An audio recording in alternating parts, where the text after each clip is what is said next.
Over 100,000 people have been affected, 3,500 to have died. This virus spreading across the globe, threatening to become a pandemic. It's called the coronavirus or COVID-19 if you haven't heard already, and it's already the major event of 2020 as it is spreading further afield. So does the economic consequences of this virus, with stocks falling, markets crashing, and companies going out of business. 중국 경제가 흔들림으로써 코로나 바이러스 때문에 우리 영향을 2월부터는 조금씩은 받고 있고, 만약에 이게 미국으로까지 퍼진다면은 우리나라가 이제 대외 의존도가 높기 때문에 아무래도. Around the world, no country is immune from it. Even developed countries like the US, UK, and France should be aware that eventually they will be hit in a very hard way. According to the WHO Director General, they are going to be surprised if they aren't already. This epidemic is a threat for every country, rich and poor. And as we have said before, even the high-income countries should expect surprises. The solution is aggressive preparedness. We are concerned that some countries have either not taken this seriously enough or have decided there is nothing they can do. Hello and welcome to Economic Divide with me, Kavit Halfway. In this week's episode, we will be looking at just how big an impact the COVID-19 virus is having on the global economy and identify the key areas affected by the virus and whether there's any chance of an economic recovery. The coronavirus, which started in China, could see the economic fallout bring a recession and economic disaster to countries worldwide, with the United States, Europe, and Japan at risk, as well as China itself.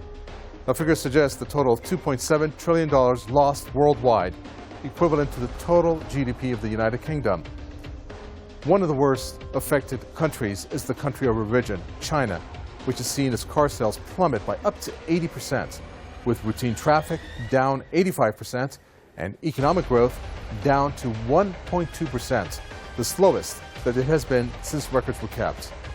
Due to the virus, global economic growth has also taken the brunt of the impact caused by the uncertainty surrounding the markets, with COVID-19 hitting South Korea, Italy, Japan, France, and Germany, all of whom are major global producers.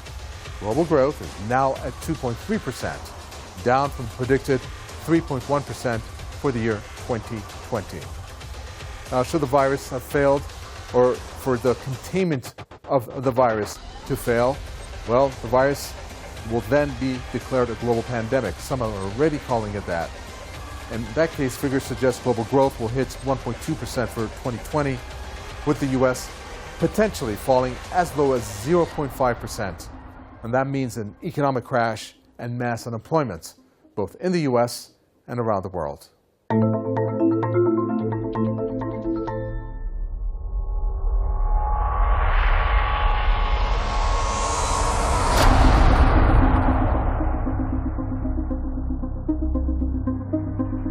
The coronavirus, named COVID-19, started to gain public attention in China in 2019, in the Wuhan area of the People's Republic. At first, international news channels briefly mentioned the virus had infected people and was spreading around the Wuhan area. Fast forward 4 months, and the world has seen the virus spread to 80 countries, infecting over 100,000 people and killing around 3,500. On top of the horrendous effect on human lives, the economy has been brought back to levels not seen since the global financial crisis of 2008. The economy in China has been hit the hardest, with figures in the billions of dollars being lost, as China, also known as the world's factory, comes to an eerie standstill as the virus takes its toll. Yet China is a highly developed nation and has reacted with lightning speed at containing the virus. But what about other nations around the world? In particular those that are under sanctions, or are developing nations, trying to fight the virus on a human scale and economic scale. On est effectivement limité, parce qu'après on ne peut pas aller à plus de 3 malades. On ne peut pas aller à plus de 3 malades. Donc il faut qu'on ait un centre qui ait une grande capacité d'accueil. En plus de ça, il faudra quand même aussi du matériel adéquat, parce qu'en fait nous sommes dans un contexte d'épidémie. Donc il faut s'attendre à avoir une grande population de personnes atteintes. Donc pour cela, il faut que le matériel adéquat soit prêt et en quantité suffisante.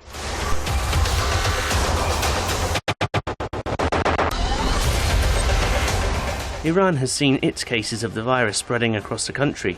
However, Iran is fighting a form of medical terrorism as the US placed sanctions on Iran make it difficult for the nation to access the same global resources used by other nations, not under sanctions. We are doing our best as WHO together with all the member states, plus together with all other UN agencies and many other governments also represented here in Iran, to make protective equipment available as soon as possible in larger quantities.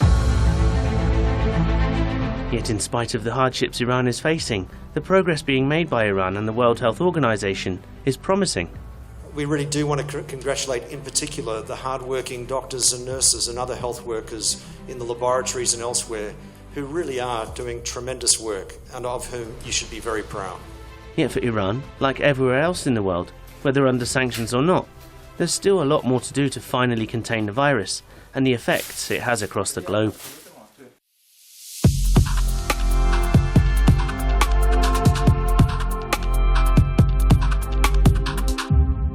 One of the biggest victims of the coronavirus, aside from the costs on human lives, are the stock markets, with Forbes claiming that $5 trillion has been wiped off the value of the shares, making the plunge the worst since the global financial crisis of the year 2008.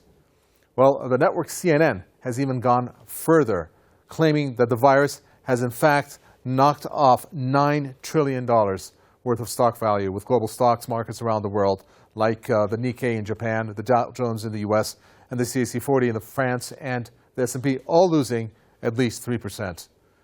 Then onto oil prices. Oil prices have also suffered due to the outbreak, with prices slipping 4%. And that's a lot of a change for the oil prices. In the case of Brent crude, the value has dropped to $47.80. Now, OPEC has attempted to slash oil production by 1.5 million barrels per day, on top of the 2.1 million agreed recently to help respond to a decline in demand. But Russia has noted that, along with Saudi Arabia, they are now at war with each other. We're going to have to see how that pans out. Well, the only apparent winners from the COVID-19 outbreak appears to be gold and cryptocurrencies, with prices rising $1 or 1% up to $1,688 per ounce for gold, and Bitcoin exceeding $9,000 per coin, following a dip in the 8,000s. Finally, as we will see later in the show, the aviation industry has suffered heavy losses. The U.S. alone already has its economic woes, with Boeing losing just under $20 billion due to the 737 MAX failure. Yet Corona is predicted to cost the global airlines much, much more. Europe has seen cases flooding across the continent, and none more worrying than in Italy, that has recently seen people placed under quarantine. The Lombardy region in Italy, which is home to Milan, is the industrial hub of the country, and hence the economic impact on Italy is devastating. Couple this together with the loss of tourism, which Italy heavily relies on, and the impact is much wider and deeper than just health issues. The UK has also seen a coronavirus strike, with fatalities already reported. Yet with Brexit also playing a heavy part on the UK economy, one must raise the question as to whether COVID-19's impact on the economy is a deflection away from the true state of the British economy, crippled by Brexit. We start in a good place, and that's important because that means that we can take whatever steps are necessary. Now, the range of scenarios that might happen, but what people should know is I'm working hard with the team to make sure that we have the interventions required to help anyone through a difficult period. The Bank of England's Governor, Mark Carney, also mentioned what his organisation was doing in face of economic turmoil on the little island floating off the coast of Europe. The Bank of England's role is to help UK businesses and households manage through an economic shock that could prove large, but will ultimately be temporary. The bank will take all necessary steps to support the UK economy and financial system consistent with its statutory responsibilities. We're monitoring the situation closely across all our functions and ensuring all necessary contingency plans are in place.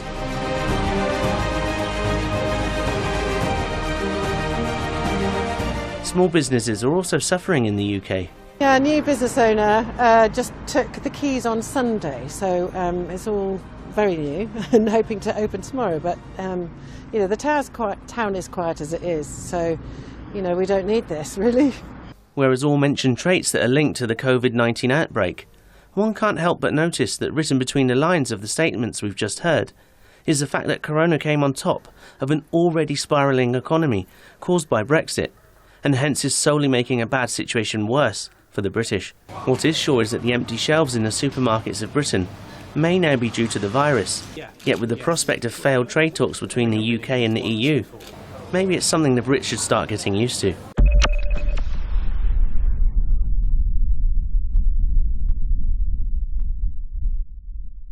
Back in the studio with Mahan Abedin, our current affairs and impact analyst. Mahan, welcome. So Corona is all over the news, and of course we have to talk about it, even though we have. But markets are taking a beating. The global economy is in danger.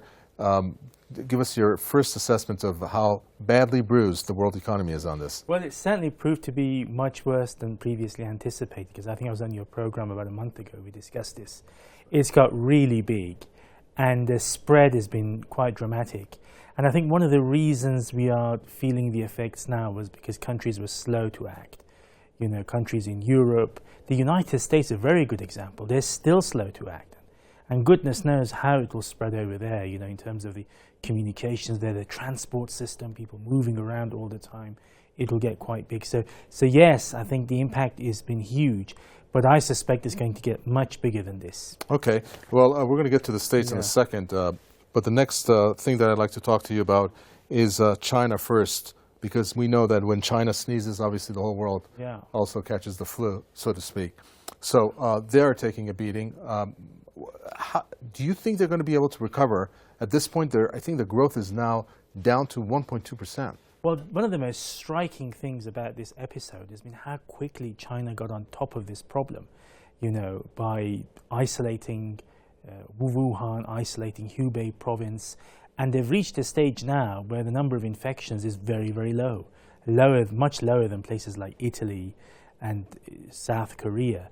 And the Chinese, I think they were right. They said they'll get on top of this problem fully by April. They're on course to do that. And I think if it continues on the current trajectory, they should recover pretty quickly. And I suspect that's one of the reasons the Americans are so angry, at least some sections of the American establishment, because they were hoping this virus would hit China very badly, but it hasn't. Well, you talked about the U.S. At this point, the number of deaths in the U.S. is increasing. I'm not going to say the latest because that's actually increased. We're looking at the New York state as a whole, what's called an emergency for the whole state. Of course, the way that Trump has dealt with this is a matter for debate. What do you think about the way that has affected the states, especially the stock market? Well, I mean, the Americans are always, you know, far too eager to have a go at everybody else, to criticize everybody else. But I think on this issue, the whole world can criticize them, because not only are they still in denial, at least at the top leadership, but the effort at the federal level, at the state level, at the local level has been more than pathetic. And this is a country where the virus can really take hold in view of its size, population, most important of all, the transportation hubs. So, I bet you your bottom dollar, to speak in American slang, the cases there are hugely underestimated. Hugely. The number of people who are infected, you're saying? Absolutely, and I suspect they're even downplaying the death toll, because it's very difficult actually to gauge the death toll with corona, because you have to do the proper testing. Have they died from flu, other respiratory illnesses? So it's quite difficult.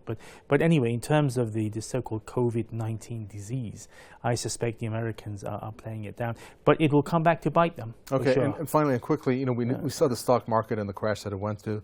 Of course, they say it's in correction territory, quote-unquote correction. And it went through corrections a number of times. Yes. Then it went up a little bit, and then it dived again. And one of the things that they cite is fear from around the world. How does that translate into the U.S. economy crashing? Is it because the multinationals have investments in offices around the world and factories? Yeah, I think it's a reflection of a lack of confidence. I think, you know, there's a lack of confidence in how the U.S. government, and quite frankly, some of the other Western governments, UK is another good example, where they've been relatively slow to act, and that everybody suspects the problem is being underplayed. So that naturally will create a lot of fear, and then you see the reflection of that in the stock markets. Excellent. Thank you so much. You're Always welcome. a pleasure having you on. Mohamed Abedin, their current affairs and impact analyst. Okay, we're going to take a short break here on Economic Divide, but don't go away as there's plenty more left to discuss in this show. Coming right up, we will take a look at the impact on the aviation industry, and of course tourism, and examine not only a reduction in passengers flying, but also companies going into administration that are blamed partly on this coronavirus. Also take a look into the impact on stock markets around the globe, with figures ranging from anywhere from $5 trillion to $9 trillion. Just how can the global financial stock markets recover? How long will it take? Don't go anywhere. We'll be right back.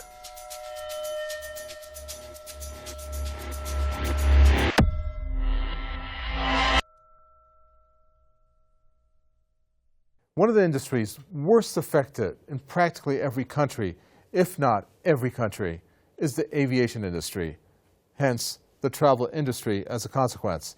People are not traveling unless they have to.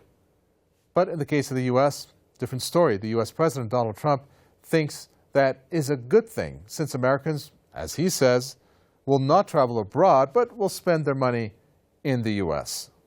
I think, a lot of people are staying here, and they're going to be doing their business here. They're going to be traveling here, and they'll be going to resorts here, and, we have a great place. It's where so foreign people come, but we're going to have Americans staying home instead of going and spending their money in other countries, and maybe that's one of the reasons the job numbers are so good. We've had a lot of travel inside the USA. Now, this is while more coronavirus cases have been reported in the U.S. Nevertheless, the knock-on effects of no travel, hence no tourists, is immense.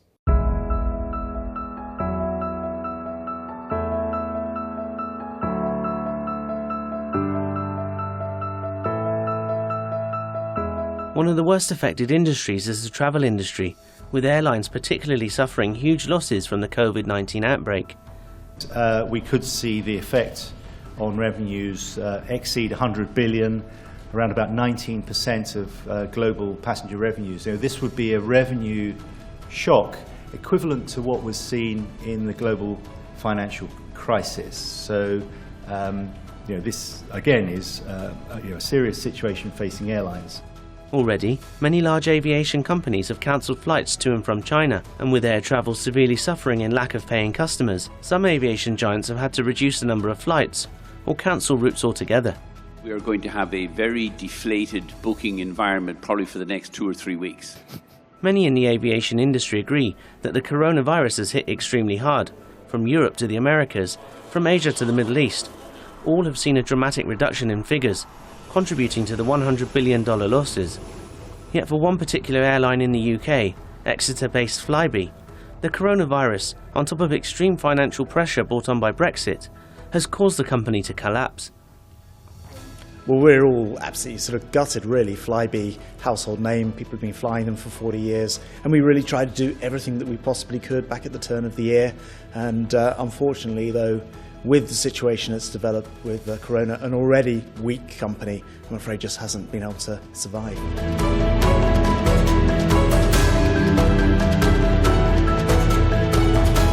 The British government tried to save the collapsed airline, yet the competitors were never going to accept a government bailout to a rival. I don't believe it's appropriate that governments start look to provide financial support to airlines who were not sustainable before the outbreak of this coronavirus. Naturally, for the 2,000 personnel that have now lost their jobs due to the collapse, it was just all too much to take. Take your time, by the way. Just all really sad, aren't we? Just really sad. So I'm taking it from your outfit. Are you cabin crew? Yeah, we're both cabin crew. And how long have you worked for Flybe? 13 years. Yeah, so like straight out of college, really. So just not sure what we're going to do now. And when did you first hear? Early hours of the morning. It's quite a shock. Yeah, I thought that we'd be saved, but not this time. Sorry.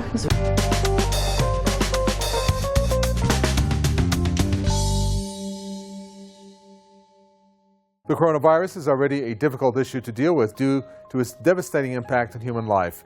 With cases multiplying by the day, how then can developing countries deal with the outbreak? And what about those who are under economic sanctions, like Iran? Under current U.S. sanctions, medical imports are not necessarily blocked from entering Iran. However, the ability for Iranian banks to handle the transactions for the financial remuneration are making urgent medical imports difficult for Iran to obtain. With the virus now hitting around 80 countries worldwide, the World Bank has pledged $12 billion in funds to aid developing countries in dealing with the outbreak. Meanwhile, the IMF, it has also pledged $50 billion as part of its rapid dispersing emergency financial facilities, with $10 billion being interest-free for the poorest nations requesting funds.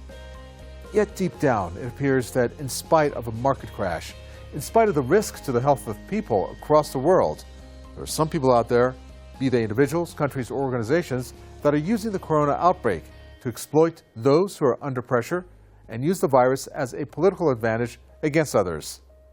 With global markets crashing at an alarming rate, not seen since the global financial crisis of 2008, we now take a look at the recovery routes and ascertain how things are going to be. Are they going to get worse before they get better?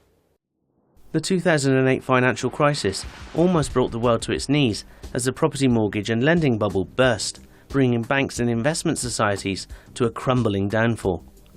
12 years on, the stock markets have felt a major thud from the impact of the coronavirus. Das Coronavirus hat die Weltwirtschaft fest im Griff. Wir erwarten jetzt schlechte Nachrichten und schlechte Nachrichten heißt natürlich auch schlechte Unternehmensnachrichten, schlechte Unternehmensgewinne und das schlägt jetzt fundamental massiv auf die Aktienmärkte ein. Wall Street, home to the New York Stock Exchange, saw the Dow Jones and S&P 500 fall over 3.5% due to the virus, wiping off trillions of dollars in stock and causing markets to fear the uncertainty ahead. Across Europe, China and elsewhere, markets also followed suit, placing the entire economic financial infrastructure into a state of fear. I believe that what I think, and I have talked with some people, it's more a correction, because the fear is different from problems that we had in the past. So I don't think that right now people have a fear of a huge change in terms of the economic growth. It's a huge problem worldwide, of course. We have a problem, a health problem. This is spreading out all around the countries, so it's a problem, big problem.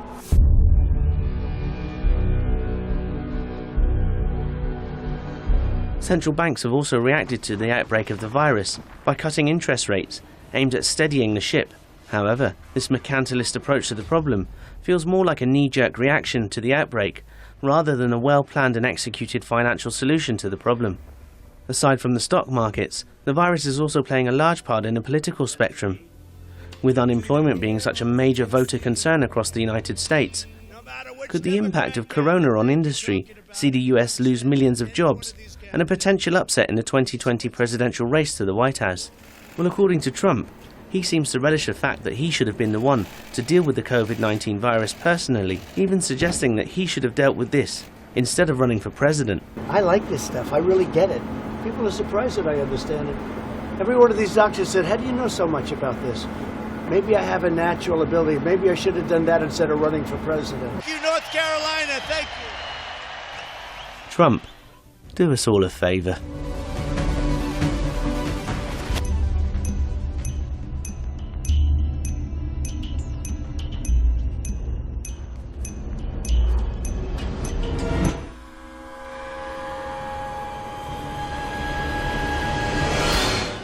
Well, the coronavirus has certainly left a major impact on the lives and economies of all those that it has hit. Yet with cases still emerging around the world, how much more pressure can the global economy take? For example, in China, it's still seeing some high numbers. The fundamental need to quarantine entire cities there, including provinces, has left a gaping hole in the Chinese economy. That has had a direct and indirect effect on countries that do trade with China. Also, one of the things that perhaps we need to take a look at is optimism. Maybe, just maybe, this virus, this deadly virus, can bring people together, countries together, people within the countries together, in order to deal with this virus, since, after all, there's a contagion effect here. Do you think that's being too optimistic? Tell us what you think. Also, if you would like to share a story with us about the issues that you find important, please don't hesitate to get in touch with us using the hashtag #ED_program. The contact details are on your screens now. If you would like to see the show again or catch up with any of our past episodes, just log on to our website and click on Economic Divide. be sure to leave us a comment about the show. That's it for another edition of the program. I've been your host, Kavit Halfway, and on behalf of myself and the whole team here on the show, please stay safe, look after yourselves and each other.